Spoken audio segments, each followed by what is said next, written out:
está el icono de mensajes para que a través de esta herramienta pueda realizar sus preguntas. Que lo disfruten. Buenas tardes, muchas gracias. Buenas tardes, Milagros, Jimena. Buenas tardes, Pablo. Bueno, mi nombre es Nadesha Montalvo, soy editora técnica en Flaxo Ecuador y presido la red de editoriales universitarias del Ecuador. Es un gran gusto para mí poderles dar la bienvenida a esta actividad. Nosotros, como red de editoriales universitarias, hemos presentado libros todos los días de la Feria del Libro y hoy cerramos con 3 estupendas obras. Entonces, les doy la bienvenida, les agradezco a todas las personas que se han conectado, les invito a que se mantengan conectados, pues luego de este diálogo entre 2 especialistas de tan alto nivel, tenemos otra presentación muy interesante de una obra de la Universidad Andina Simón Bolívar. Entonces, gracias a todas, gracias a todos y le doy la palabra a mi colega Milagros. Bienvenidos. Muchas gracias, Nadesha. Agradeciendo a Reude que podamos estar en estas charlas virtuales durante toda la feria. Gracias, Jimena, gracias, Pablo, por su apertura a conversar ahora sobre sus libros. Necesitamos saber del pasado para entender el presente, así que esta tarde lo dedicaremos a la historia, con 2 novedades editoriales que esperamos sean pretexto para el debate y el diálogo y que abarcan un mismo periodo de tiempo de estudio. Con nosotros Jimena Sosa y Pablo Espina. Jimena Sosa tiene amplia experiencia en investigación, docencia y administración. Ha estudiado su PhD en Historia en la Universidad de Nuevo México y con una beca Fulbright Las Pau con especialización en América Latina en la Pontificia Universidad Católica. Ha publicado varios artículos sobre populismo y este año se concretó la publicación de este libro que se presenta hoy, Hombres y Mujeres Velasquistas, 1934-1972, publicado en coedición Flaxo Aviala. Jimena define en su libro 3 términos: cultura, política, populismo y género, para luego hacer una radiografía de la sociedad ecuatoriana de ese entonces. Le damos la palabra a ella primero para que nos cuente su motivación y lo que encontró en su investigación. Buenas tardes, Jimena.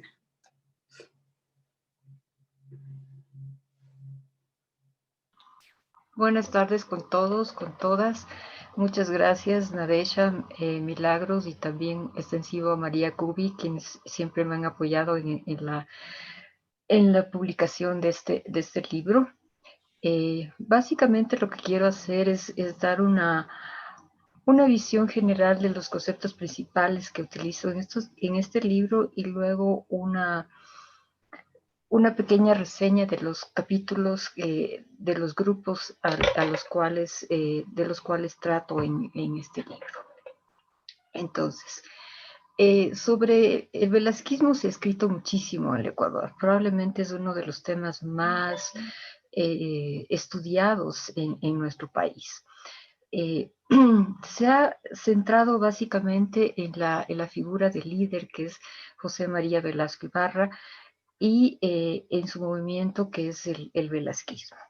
Movimiento político que no se constituyó en un partido político sino hasta 1977, quizá ya solamente para las últimas elecciones. Mi libro se centra por un lado, también en el líder político, en los discursos, en su proyección como líder político, en su figura, pero también en sus partidarios, en esos hombres y mujeres velasquistas que hicieron que el velasquismo de una u otra manera mantuviera un dominio político en la cultura del país, de este país. Entonces, la idea básicamente es ver el velasquismo desde arriba, desde el líder político, y desde abajo, desde sus bases, para entender mejor el velasquismo. Por otro lado, este libro tiene tiene tres conceptos que no se han utilizado anteriormente en los libros que se han escrito sobre el velasquismo, ¿cierto? Por un lado está, obviamente tengo que utilizar el concepto de populismo, que es un concepto bastante ambiguo, bastante deteriorado de muchas maneras, y que ha sido tratado tanto por historiadores, sociólogos como politólogos. Y por otro lado está el concepto de género, que también es un concepto complicado y que me ayuda a entender las relaciones de poder que tenían tanto el líder con sus partidarios y partidarias. Relaciones que fueron básicamente asimétricas. Y luego tenemos otros dos conceptos que son la cultura política y la memoria colectiva. Ambos de una u otra manera relacionados porque lo que hacen es tratar de entender cuál es la cultura política del velasquismo y qué legado nos va a dejar sobre eso. Y a través de eso utilizo la memoria colectiva, que si bien es cierto es una memoria no única, sino fragmentada y muchas veces de una manera u otra intenta recordar solamente las cosas que los partidarios o los opositores quieren recordar, pero que nos ayuda a entender cómo es recordado Velasco Ibarra en la historia. Entonces, lo que quisiera y comenzar con esto es cómo entiendo yo el populismo. Y no voy a dar aquí una cantidad de una lista de características de este movimiento político, porque no es el caso. Pero quizá quisiera rescatar tres elementos que para mí son fundamentales. Una, que el pueblo se convierte en un actor político. Es con el populismo en el cual el pueblo se siente identificado con un líder carismático, un líder que les representa o que esos piensan que les representan y con el cual van a tener relaciones asimétricas en las que el líder populista, en este caso Velasco Ibarra, va a tener un dominio más fuerte en contraposición de sus seguidores o seguidoras. Ahí estarían los dos elementos más importantes. Por un lado, el actor político y por otro lado, el líder carismático y paternalista, que es Velasco Ibarra.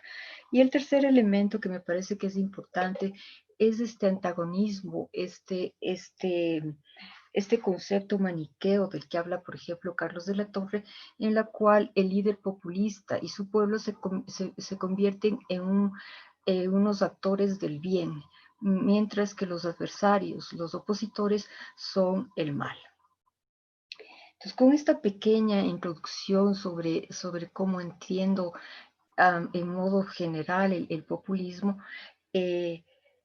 quisiera entonces introducir el segundo concepto, que es el género. El género entendido desde el punto de vista de la historiadora, una de las historiadoras pioneras que estudió América Latina sobre las mujeres, que es Asunción Larraín. No necesariamente diciendo que el género significa solamente las mujeres, sino simplemente en el sentido de que es una categoría relevante en cuanto a que las introduce por primera vez Asunción Larraín en la historia latinoamericana esta relación en la política de las mujeres a través de tres escenarios en los cuales las mujeres han jugado un papel importante dentro de esos años, que son las familias, la escuela y el lugar de trabajo.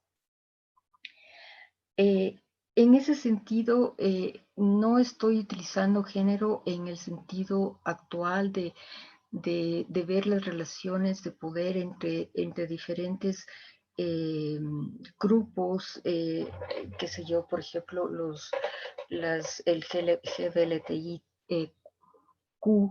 o las mujeres que están buscando otro tipo de relaciones dentro de la política como grupos feministas actuales. Pero lo que quisiera recalcar es que el concepto de poder es importante tanto en el género como en la política, ¿no es cierto? Entonces, en este sentido son relaciones básicamente que se dan entre hombres y mujeres, entre mujeres y mujeres, hombres y hombres, en los cuales obviamente los hombres van a tener prerrogativas y las mujeres van a tener menos participación política. Sin embargo, en las mujeres velasquistas, que no son las únicas, porque hay mujeres liberales, hay mujeres conservadoras, hay mujeres comunistas,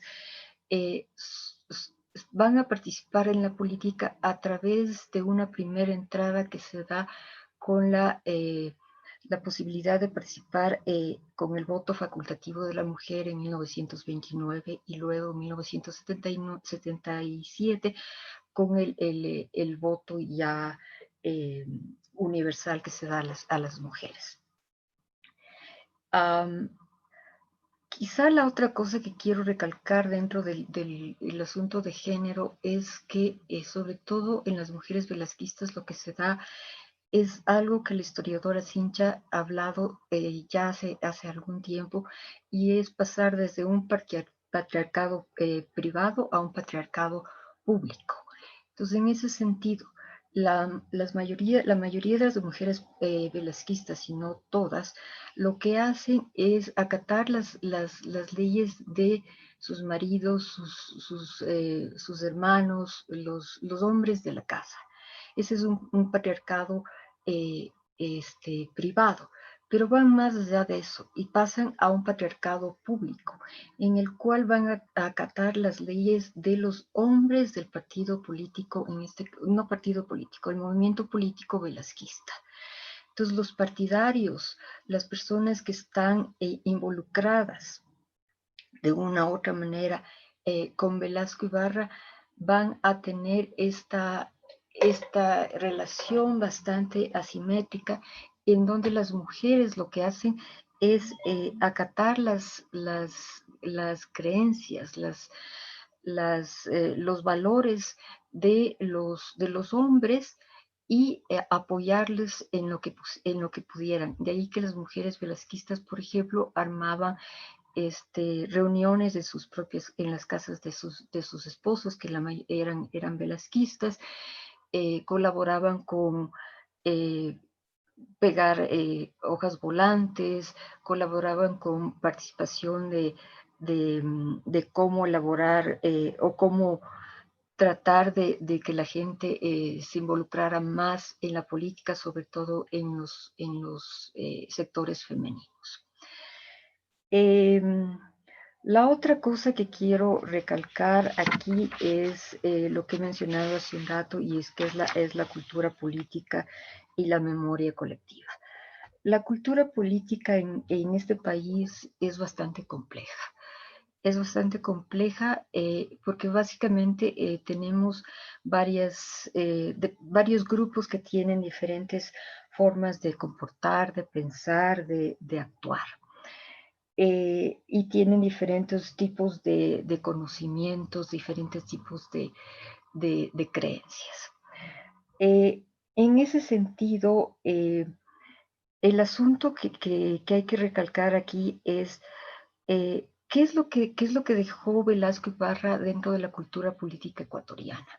Entonces, por un lado tenemos un aspecto relativamente negativo, que es quizá el que se ha enfatizado más entre los académicos ecuatorianos, y es esta imagen de un señor populista, y populista significa demagogo, una persona que no es confiable, una persona que va a aprovecharse de las circunstancias políticas y económicas del país, en este caso Ecuador. Entonces, en ese sentido, lo que hace Velasco Ibarra es tener este legado relativamente negativo en el cual hay dos aspectos que son importantes. Por un lado, Velasco Ibarra, desde mi punto de vista, crea una imagen en la cual en este país no es necesario tener partidos políticos institucionalizados. Desde mi punto de vista, dentro de Velasco Ibarra está de alguna manera la raíz de cómo concebimos nosotros los partidos políticos. No es importante tener instituciones, no es importante tener programas. Lo importante es tener un líder carismático, paternalista, que influya en las decisiones de las personas. Entonces, eso por un lado, y por otro lado, la influencia de que el presidente es la figura más carismática del país. Es decir, lo que diga el presidente es la última opción. Se deja de lado completamente otros líderes que pueden ser regionales, otros poderes que puede ser el legislativo, el judicial, o inclusive los medios, como se habla en estos días. Entonces, si la economía del país va bien, entonces el presidente es alabado. Si la economía del país va mal, el presidente es el culpable de todo. Entonces, es una cultura política bastante rígida que ha tenido esto. El legado positivo que no ha sido tan rescatado por los académicos, y es un legado que más bien los partidarios lo tienen, y es la figura de un hombre, de Velasco Ibarra, como un hombre honesto, como un hombre que buscaba llenar las necesidades, satisfacer las necesidades de su pueblo. Un hombre que volvía una y otra vez al país porque pensaba que no había o no le habían dejado hacer todas las obras que quisiera. Estoy viendo que la memoria colectiva, básicamente, estoy viendo que solo tengo 5 minutos. La memoria colectiva básicamente lo que hace es recordar eso, recordar dependiendo de la estructura de las personas, dependiendo de la memoria que tienen sobre un líder u otro. Finalmente, lo que quiero rescatar es otro concepto que utilizo en el libro.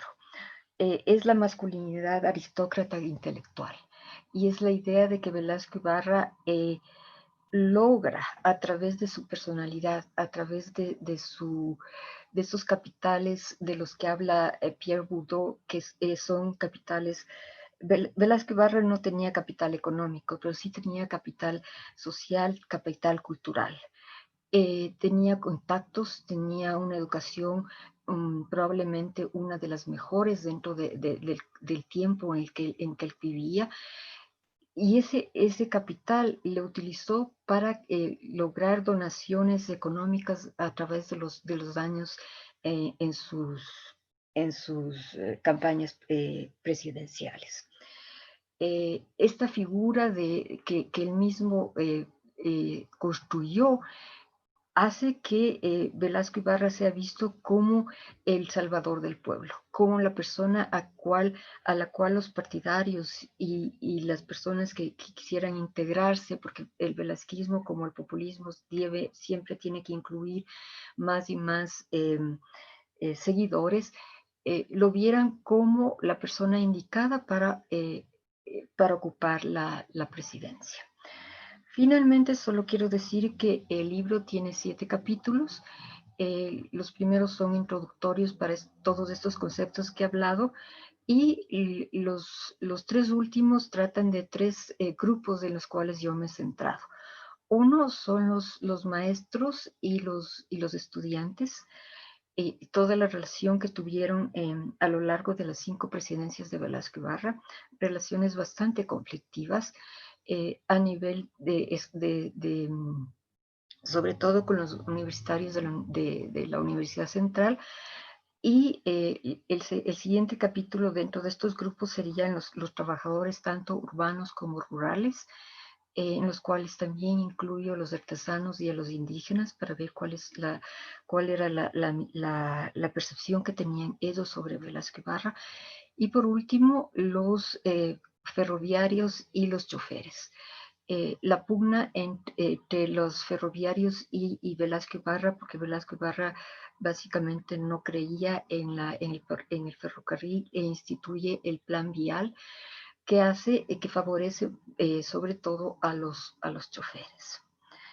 No sé cuántos minutos me quedan, pero solamente con esto quisiera, mi intención básicamente con este libro es dar una entrada a los historiadores, porque básicamente esa es mi, mi función, eh, para que continúen viendo desde el otro lado de la medalla cómo los partidarios tuvieron tanta influencia en la proyección, en la construcción del velasquismo, y cómo estos grupos fueron importantes para mantener básicamente el populismo velasquista. Creo que con eso me quedo ahí, sí, no sé si me pasé de tiempo, pero muchas gracias. No, Jimena, el tiempo está perfecto. Te agradezco por tu participación. Y luego vamos a hacer una ronda de preguntas para aclarar algunas inquietudes o para ahondar un poquito más en el tema. Por Eh, supuesto. a continuación tenemos a Pablo Espina. Él es docente del área de estudios sociales y globales de la Universidad Andina Simón Bolívar, sede Ecuador. Ha sido docente del área de historia, tanto en la Universidad Católica como en la Universidad Andina, premio de Ciencias Sociales de Isabel Tovar en el 2006. Bueno, y siempre estamos pendientes de sus artículos y sus comentarios. El título de su libro es La aleación inestable, origen y consolidación de un Estado transformista, Ecuador, 1920-1960. Pablo sostiene que el Estado ecuatoriano en esos años puede caracterizarse como un Estado transformista resultante de un lento proceso de modernización capitalista. Bienvenido, Pablo. No sé si nos ahondas en este tema para empezar tu intervención. No, muchísimas gracias por la invitación y muchas gracias por la oportunidad de hablar un poquito sobre el libro. ¿Puedo compartir pantalla? Quiero empezar... Sí. Sí, bueno. Quiero empezar mostrándole un pequeño juego visual que hicimos con la portada y que tiene que ver con lo de Jimena. Porque mi trabajo no es sobre el velasquismo y no es sobre Velasco Ibarra, pero es la época dominada por el velasquismo y por Velasco Ibarra. Entonces, en cierta forma, la portada ilustra, grafica algo de la idea de qué papel juega Velasco en lo que yo estoy estudiando, que es el Estado ecuatoriano. Entonces, si ustedes ven la portada y la agrandan un poco, no sé si alcanzan a distinguir. Sí, se ve la silueta de Velasco. Velasco Ibarra está escondido detrás de la época y detrás de esa aleación inestable y confusa y difusa de la construcción del Estado. No, espero decirles en un ratito, al final, cómo yo resumiría cuál es el papel en realidad de Velasco Ibarra, más allá de esta metáfora, de que está escondido detrás de la construcción de la aleación que constituyó el Estado ecuatoriano. Entonces tengo preparado una presentación sobre el argumento básico. Bueno, la idea es la siguiente. La idea de estudiar este periodo es que el Ecuador, no logro hacer que se pase, ya. La idea es que el Ecuador y el Estado ecuatoriano encierra una enorme paradoja que ha sido relativamente poco estudiada o poco indagada. O sea, poco se han preguntado por qué un Estado tan débil, tan incapaz de cumplir la ley, de ejercer su autoridad sobre el territorio, un Estado, en fin, lo conocemos, convivimos con ese Estado y sabemos que ni siquiera para las leyes de tránsito, peor para temas de liderar el desarrollo económico o construir autoridad en zonas alejadas o incluso en la propia capital de la República, ese estado inestable y débil, sin embargo, convive con una estabilidad social muy potente. Lo principal que llama la atención es la ausencia de violencia política abierta. No es que no hay violencia y que no hay violencia política en el Ecuador, pero es muy, muy atenuada en comparación con cualquier estándar de la política latinoamericana. Pensemos, por ejemplo, el último levantamiento de octubre. En Ecuador hubo el trágico saldo de 11 personas muertas que perdieron sus ojos, pero al mismo momento hubo decenas de muertos, muchos más muertos, ya no me acuerdo exactamente, creo que fueron 150, si no me equivoco, y hubo como 400 personas que perdieron sus ojos en las protestas, digamos, relativamente similares. Y, digamos, el Ecuador hace poco, a inicios del siglo XX, a fines del siglo XX e inicio del siglo XXI, logró destituir a 3 presidentes y en las 3 caídas presidenciales en conjunto hubo 2 muertos. Nada comparado con la cantidad de muertos y la cantidad de violencia que se despliega en los otros países. Entonces, el hecho de que de que no hay tanta violencia política en el Ecuador, digo yo, por lo menos debería plantearnos la pregunta de cómo el Estado ecuatoriano evita que exista violencia política en un país que de todas maneras tiene estándares de desigualdad, estándares de injusticia y muy similares a cualquier país latinoamericano. No es que somos mucho más justos y por eso tenemos menos violencia. Entonces, el supuesto que está detrás de la investigación y detrás de la pregunta es de que en realidad en el Ecuador existen mecanismos informales de manejo y atenuación del conflicto social. Y esos mecanismos informales no son los que están en las leyes, sino que son, digamos, se cristalizan en prácticas estatales de negociación. Las preguntas que orientaron entonces era qué clase de Estado es el ecuatoriano que logra semejante logro, cómo maneja el conflicto, cómo se formó, cuál es su origen, por qué es tan eficiente. Eficiente en el sentido de que maneja el conflicto, no en el sentido de que resuelve los problemas del Ecuador, pero sí que evita en el proceso de resolución de esos conflictos o de manejo de esos conflictos o de manejo de las demandas sociales, logra eludir la confrontación abierta, la guerra civil, los muertos en las calles. No es que no haya, hay muchos menos. Digamos, una de las cosas que está en el libro y que además pueden encontrar un anexo que está colgado en el internet, es un intento de inventario de los muertos por causas políticas sociales, es decir, por manifestaciones obreras, manifestaciones indígenas. En fin, hice una pequeña estadística.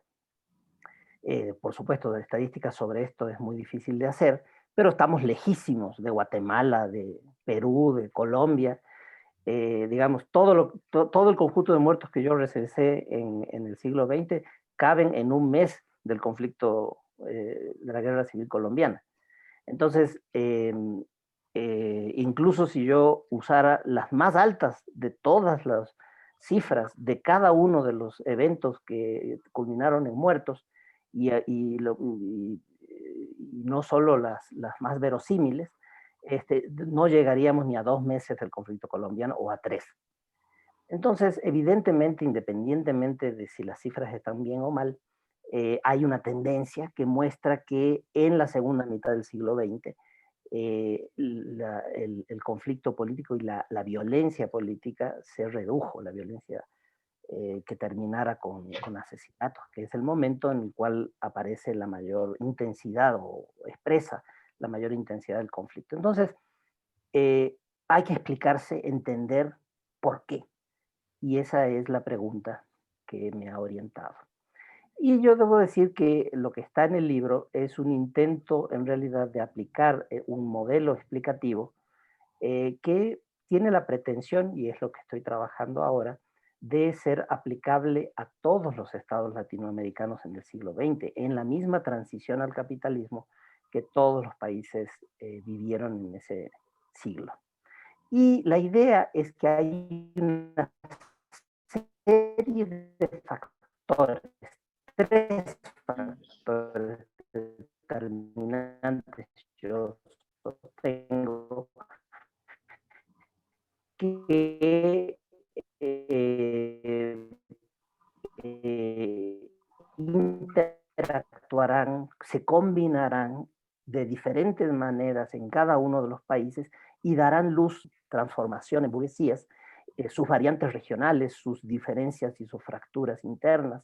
Es la constitución, la forma de las clases dominantes va, y la manera en la cual están internamente fracturadas va a ser fundamental. El segundo factor determinante es la fuerza, la autonomía y los objetivos de la movilización social y popular. Lo que pasó en el siglo XX es que se activan todas estas clases populares y subalternas, empiezan a movilizarse, ahí es donde surgen todas estas teorías del populismo en América Latina para tratar de explicar justo esta emergencia, si es urbana, si es campesina, si es indígena, en fin, y qué tanto son dependientes o son más autónomas respecto de las oligarquías dominantes. Y el tercero es el peso, el grado de autonomía y las características sociales de los ejércitos.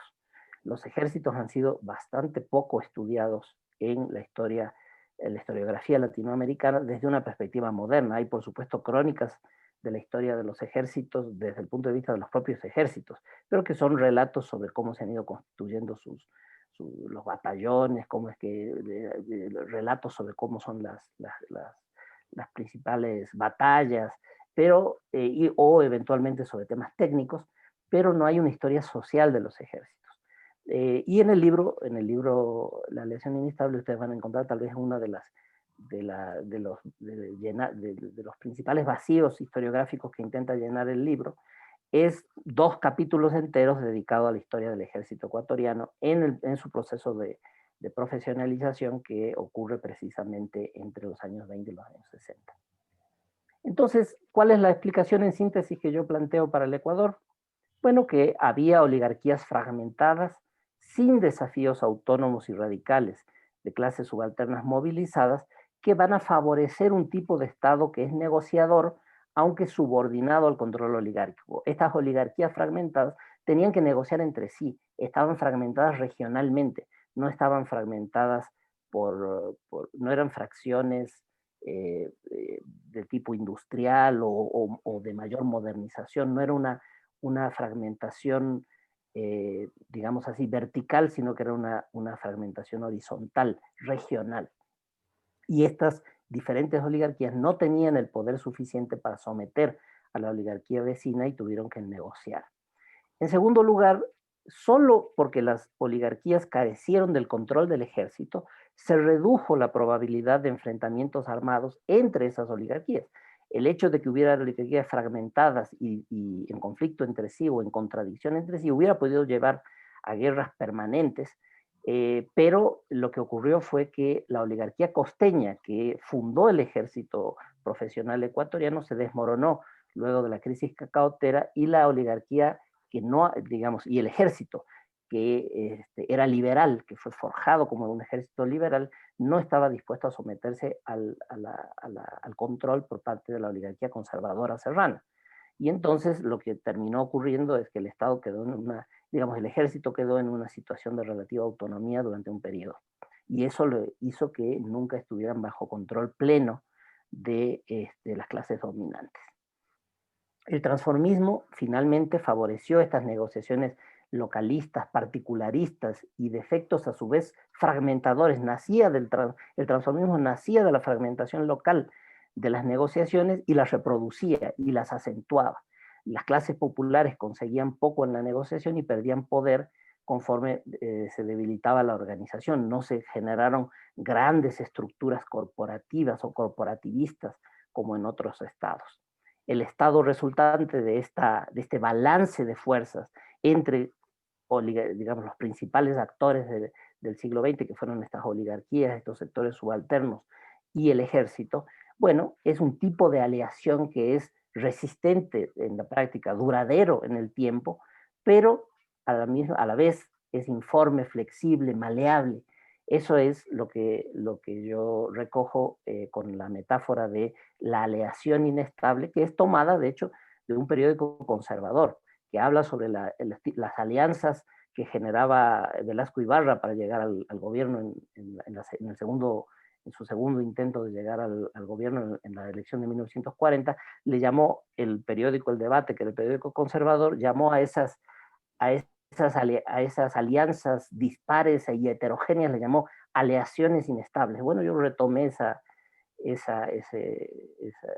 designación de Velasco para aplicarla más bien al estado resultante de este balance de poder en el periodo. Entonces, lo que intenta el libro, en ese marco de esa explicación, es mostrar evidencias empíricas de que este es un esquema de interpretación histórica que puede ser aplicable y utilizable para el Ecuador y útil para entender cómo es que se formó el Estado ecuatoriano, señalar las razones por las cuales prevalecieron las características clave de los actores que interactuaron, la independencia, dependencia o radicalidad, moderación o fragmentación o nivel de unificación, sea de las clases dominantes, sea de lo social relevante. Plenamente siempre hay un nivel de heterogeneidad y hay que calificar y explicar ese tipo de heterogeneidad. Y finalmente, lo que intenta el libro también es caracterizar el transformismo. ¿Qué es esto? ¿Qué significa? ¿Y por qué es útil para describir el Estado ecuatoriano? Yo diría que termino mostrando que esto, ¿no es cierto?, Velasco Ibarra, que sería si ustedes quieren ahora puedo sintetizar lo que creo que jugó Velasco Ibarra en esto.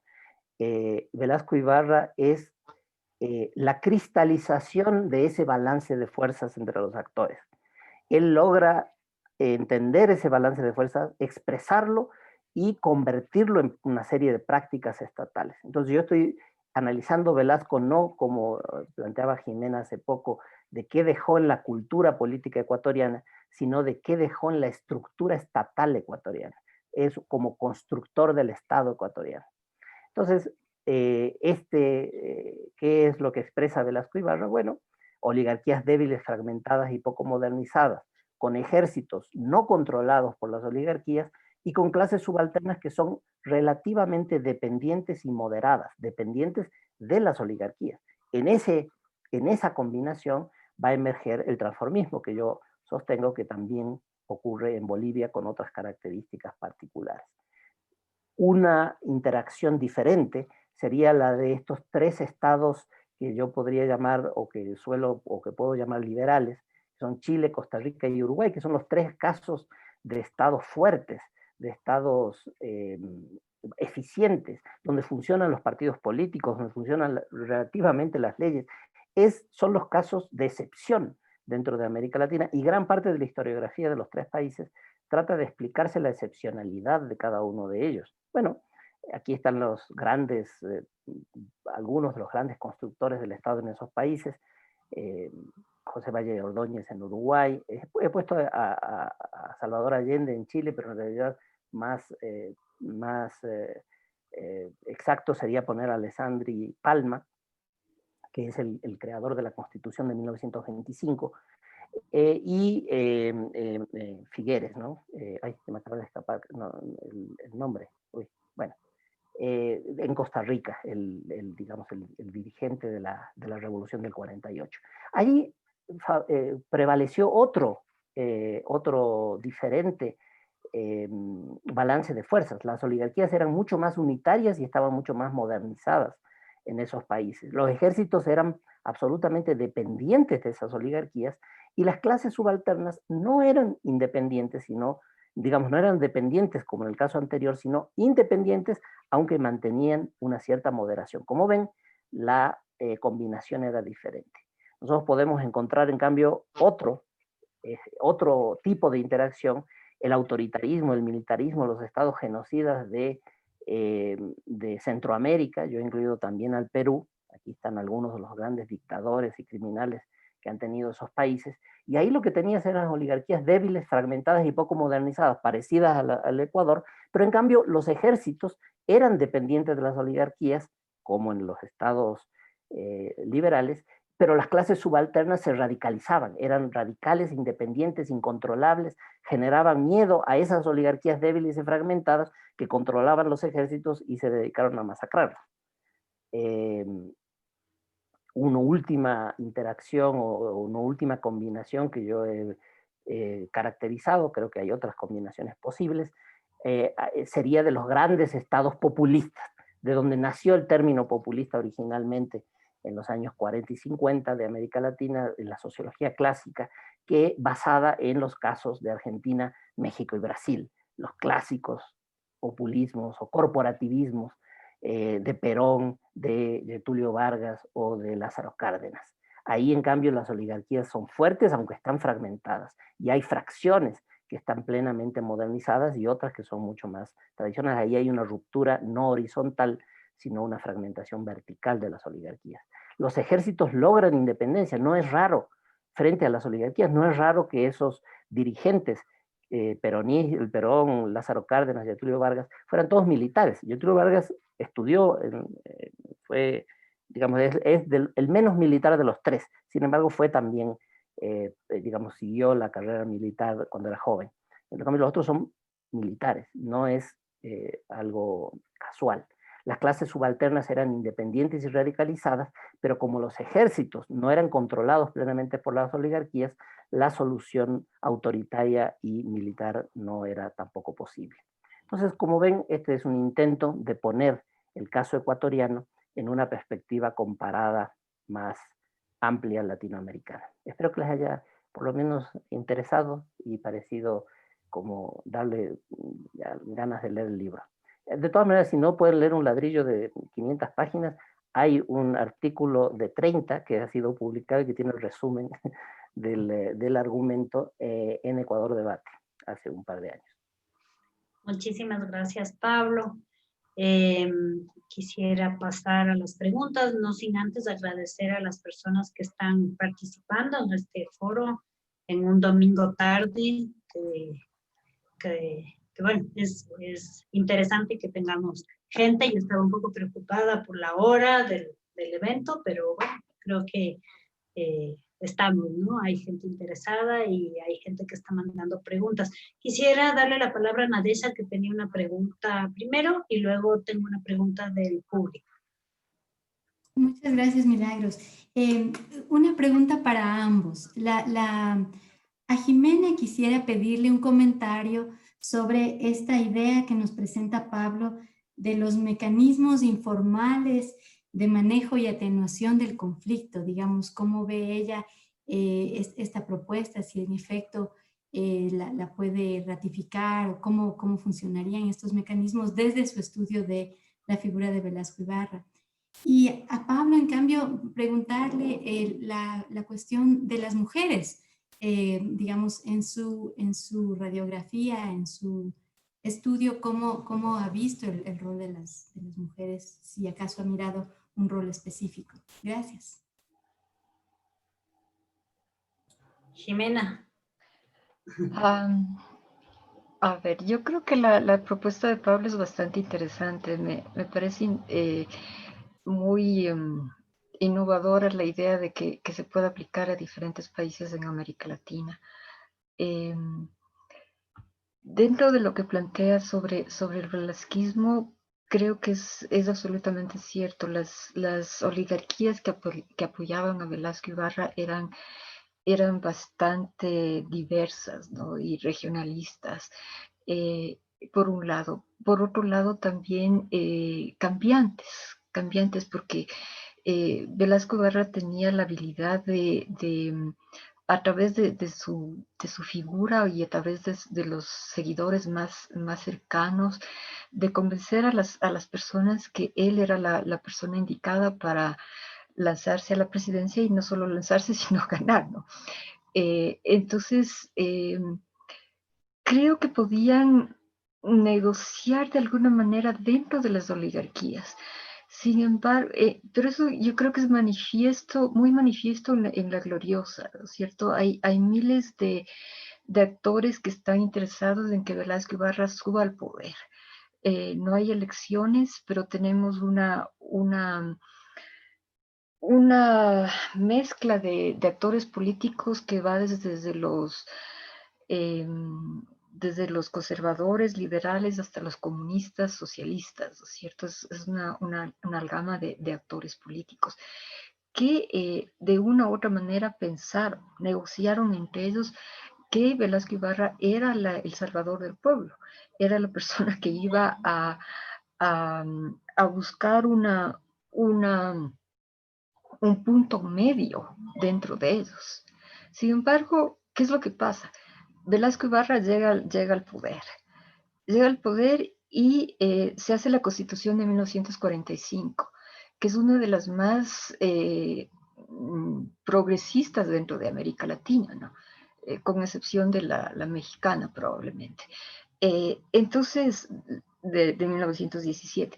Pero entonces, esta constitución es básicamente, tiene muchos elementos más bien de izquierda. A Velasco Ibarra no le hace ninguna gracia a esto. Entonces comienza poco a poco a salir de estos acuerdos que habían llegado, y de hecho lanza una nueva constitución el siguiente año, una constitución que se mantiene hasta 1977, que es una constitución bastante más conservadora que liberal, que progresista, ¿no es cierto?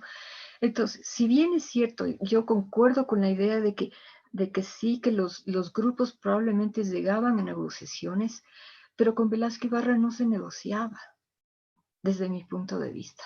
No se negociaba porque él estaba convencido que él era el líder, él era el representante del pueblo. De ahí que yo he mantenido desde mi tesis doctoral hace algunos años, que lo que hace Velasco Ibarra es una continuidad inestable. Es continuo porque llega 5 veces a la presidencia, pero es inestable, porque solamente en el tercer periodo logra mantenerse en la presidencia, pero por razones más bien económicas, por el boom del banano, que le daba una estabilidad política. Pero siempre estaba siendo derrocado por el ejército, y en ese sentido creo que lo que Pablo habla es interesante. El ejército no estaba controlado por las oligarquías. El ejército era un actor absolutamente independiente dentro de eso, y estaba convencido que era el protector de la seguridad de la nación. Y cuando Velasco Ibarra se convertía en la persona que ya no representaba dentro del punto de vista del ejército, de las oligarquías o de sus adversarios, entonces salía del poder, ¿no es cierto? Porque Velasco Ibarra no era negociador, era autoritario. Es parte de ser un populista clásico, ¿no? Entonces, sí, hay ciertas cosas que me parecen muy interesantes, pero yo no creo yo no le veo a Velasco como un negociador. Si hubiera sido negociador, creo que se hubiera mantenido en el poder. Estoy convencida de eso, pero no lo hizo. Muchas gracias, Ximena. Gracias. Bueno, vas a encontrar una ilustración de la negociación más importante que yo creo que Velasco hizo en 1946, en la Constitución de 1946, cuando logra hacerse por primera vez una constitución con mayoría conservadora en la Asamblea Constituyente y negociar frente al Estado laico, que había sido forjado por los liberales 40 años antes. Ahí hay un ejemplo muy concreto de cómo él manejó toda una negociación. En fin, y luego creo que se lo puede encontrar en otros lugares. En mi trabajo, el tema de las mujeres está tratado muy deficientemente. Están presentadas unas pocas menciones es uno de los sectores subalternos que se activan, y eso pasa en toda América Latina. Es el siglo, digamos, mediados del siglo XX, es el momento en que las mujeres adquieren los derechos políticos en toda América Latina. En Ecuador mucho más tempranamente, pero en el resto de América Latina luego de la Segunda Guerra Mundial, a veces en los años 50. Entonces, la activación de la participación política de las mujeres es un componente que yo he trabajado de manera muy, muy deficiente, pero que merece ser trabajado más. Lo que interesa ver es cómo las mujeres, las principales, las mujeres que más participaban en la política, en general eran muy conservadoras, estaban muy vinculadas al movimiento católico. Por supuesto, hay mujeres liberales, hay mujeres socialistas, en fin, las mujeres no tienen una sola ideología, pero el grueso de la influencia del Partido Conservador durante este periodo se expresó en las mujeres también. Era un peso de la Iglesia Católica y del Partido Conservador en todas las clases subalternas, incluidas las mujeres. Solamente ahí me quedo por el momento. Gracias. Gracias, Pablo y Jimena. Tengo una pregunta del público que me lleva también como a una reflexión ya muy pequeña, porque tenemos 5 minutos 23 segundos, como dice el reloj de ahí.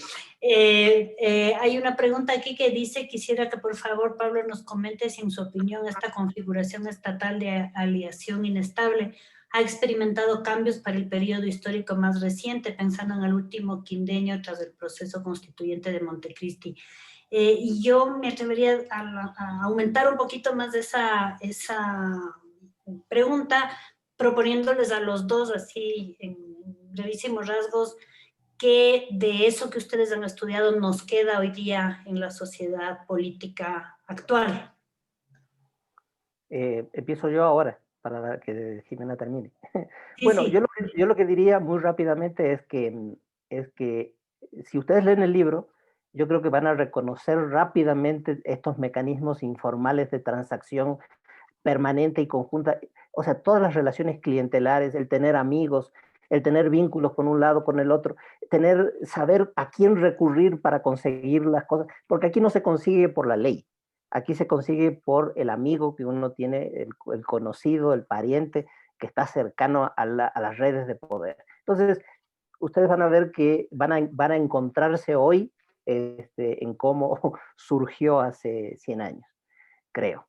Evidentemente no es que no se ha transformado. Yo creo que el correísmo fue un intento de convertir al Estado en una formalidad manejada por una tecnocracia, que no funcionara por esos mecanismos, sino que funcionara por otros mecanismos muchísimo más formalizados y verticales. Y creo que fracasó estrepitosamente. Por supuesto, no es que no hizo ningún cambio, pero fue un intento de autoritarismo que digamos que no estaba inscrito en esa tradición, o quería zafarse de esa tradición. Muchísimas gracias, Pablo. Jimena, tu turno. Yo creo que debería volver sobre lo mismo que he planteado. Creo que Velasco Ibarra deja esa cultura política en la cual no deben haber instituciones. Las instituciones no son vitales para la política. Y creo que de alguna manera seguimos evidenciando eso. Caso contrario, no estaríamos viendo tantos partidos políticos y tantas personas que están interesadas en llegar al poder. Por un lado. Y por otro lado también deja esa imagen que, de la misma imagen de Velasco Ibarra, ¿no es cierto? Velasco Ibarra tenía una forma de pensar que no necesariamente una ideología establecida, pero sí él se confesaba católico liberal, lo que había dicho hace años Pablo Kubi, ¿no es cierto? Entonces, por un lado se sentía liberal, pero por otro lado se sentía católico. Entonces jugaba con este tipo de imágenes que él mismo construyó para poder llegar al poder. porque el populismo ecuatoriano básicamente es un populismo electoral, como ya había dicho Rafael Quintero hace muchos años. Entonces, de alguna manera nosotros seguimos jugando con esas imágenes de que cuáles son los elementos que son más importantes en este momento para llegar al poder. No jugamos con cuáles son las instituciones que debemos sentar bases, sino cuáles son los elementos que preocupan en este momento al país. Entonces, qué sé yo, jugamos con la economía, con el desempleo, con la educación, con cosas de esas. Cosa que Velasco Ibarra lo hizo y lo hizo muy inteligentemente. De ahí que puede de alguna manera negociar. Desde mi punto de vista, Velasco Ibarra sí negoció, por ejemplo, con la Iglesia Católica. Velasco Ibarra era católico, se confesaba católico, pero estaba casado civilmente con Corina Parral. Y establece la Universidad Católica. ¿Para qué? Para tratar de poner competencia con la Universidad Central. ¿No es cierto? Entonces, son miles de formas, de estructuras que nosotros como ecuatorianos tenemos. Y que de una u otra manera todos los políticos en los países, sean desarrollados o no, lo hacen. Siempre están buscando elementos en los cuales les llega a la persona, a los votantes. Caso contrario, no tienen éxito. Pues. Un político que comienza a hablar de un programa muy tecnológico, muy estructurado, no funciona. Tiene que llegar a seducir a las personas de acuerdo a ciertos elementos que le preocupan a las personas en ese momento. Creo que ya me pasé de la hora. Gracias. Muchísimas gracias. Se nos acabó el tiempo. Abrazo a todos y muchas gracias por su participación. Muchas gracias a todos también. Gracias. Nos vemos. De esta forma, concluimos la presentación de los libros Hombres y Mujeres Velasquistas 1934 a 1972 y La Aleación Inestable, Origen y Consolidación de un Estado Transformista, Ecuador 1920 a 1960. Esperamos haya sido de su agrado. Le invitamos a participar de nuestro próximo evento, la presentación del libro El Derecho a la Salud en el Oficio del Reciclaje, Acciones comunitarias frente al COVID-19. Participan Fernanda Solís, Alia Yepes y Juana Isa. Y no olvides visitar nuestro sitio web www.filquito2020.com. Hasta pronto.